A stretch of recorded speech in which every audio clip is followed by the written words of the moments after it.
Good afternoon, ladies and gentlemen, and welcome to Washington on this wonderful April afternoon in 1865. As you know, it's been a very difficult 4 years in our country, but as I'm sure you're also aware, we've recently received some very good news here in Washington, and so we are especially pleased to have you with us. We welcome you to the Executive Mansion, and we invite you to stay and spend an evening with Mr. and Mrs. Lincoln. Hi, I'm Patty Kennedy, and I am the program coordinator over here at the Heritage Farm at Spring Valley, and I'm here today talking to the Lincolns, or people who portray the Lincolns anyway. We of course have tons of questions to ask you, but I know that many people have asked you the same questions all day long. My biggest question to you all is how, as actors and reenactors, how did you get into this field? Well, I got cast in a play as Mr. Lincoln back in 1987, and I figured it would be 3 weekends and that would be the end of it. Fortunately, someone asked me to do some presentations, make a speech, be on a parade, things of that nature, and they asked would I bring my wife, and so we went back to the theater we were working and borrowed some clothing, and we went out and started portraying the Lincolns.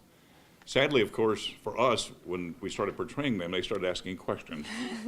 And that was going to be a problem because I was born and raised in the deep South. Right. So it's been a learning process, as I say. Not exactly a place where Lincoln's admired either all the time. Well, the word admired in Lincoln probably is not in the dictionary in the South. Yeah.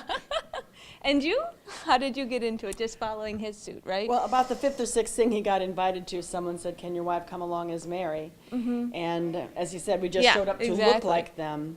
But when people started asking questions, we decided that in order to avoid looking foolish, we should maybe do some homework and find out the answers, at least to the questions we were most frequently being asked. And so we began doing the research, and it just became so interesting. And one day we were sitting there on the floor surrounded by books and papers, and I said, you know, we're both actors, we have all of this wonderful material, wouldn't it make a good script? Yeah.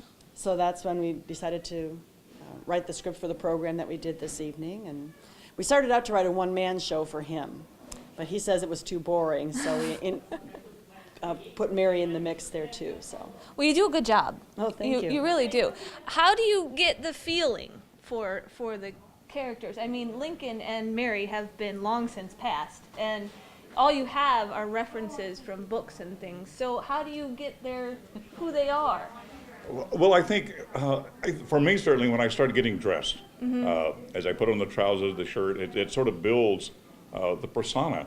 And by the time I get to the stage and start, I suspect if you call me by name, it would take me a moment to register that you're talking to me.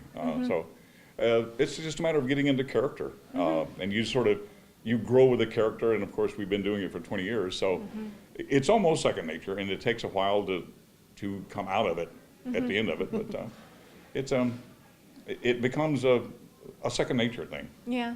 Very much so, yes. Well, they soon made it clear that they did not approve of Mr. Lincoln. They felt that I would be marrying beneath my station. Well, I was certainly aware of the fact that I didn't have much to offer a woman as far as social position, financial security, even prospects for that matter. As I already told one woman who thought she might be inclined to marry me, you better not do it. Well, no, my logic is I'd rather be miserable myself than to make the woman I love miserable because she married me. What's your favorite research book about the Lincolns? Do you have one? Favorite history book? I have three. I would think there's a one-volume biography, actually there are two one-volume biographies. One by Benjamin Thomas from the 1950s, excellent, and a professor, David Herbert Donnell, the man with 3 first names that I remember, also in the middle 90s wrote an excellent Lincoln biography. And there is a book about the Civil War called With Malice Towards None by Stephen Oates. I think those three would give you a good basis to learn not only Lincoln, but the United States in the time of the Civil War. And for me, I think an excellent resource that I found that has helped me a lot is a book that was published back in, I think, the 1970s or 80s, called Mary Todd Lincoln, Her Life and Letters, edited by Justin and Linda Turner. that is Mary in her own words, without anyone else's interpretation on it. But also there's a book called Mary Lincoln, a biography by Jean Baker that is very good.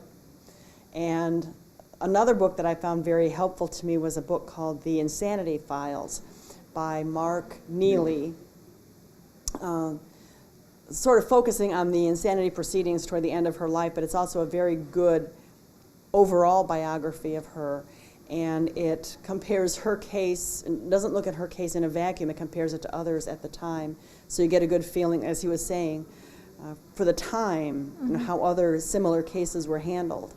What do you think about her case? Do you think she really was teetering there for a while, or do you think that there was something else involved?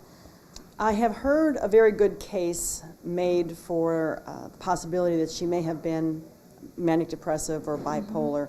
Of course, they wouldn't have known that in the 19th century. They didn't have that diagnosis at the time, nor did they have any treatment for it.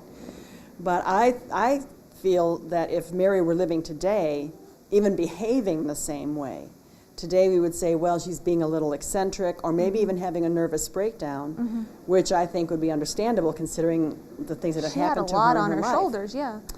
But today we would see that she got some counseling or maybe even some medication. There would not be the automatic assumption of lunacy that there was in the 19th century. I think the judgment against her had as much to do with the standards of the time she was living in as her actual behavior.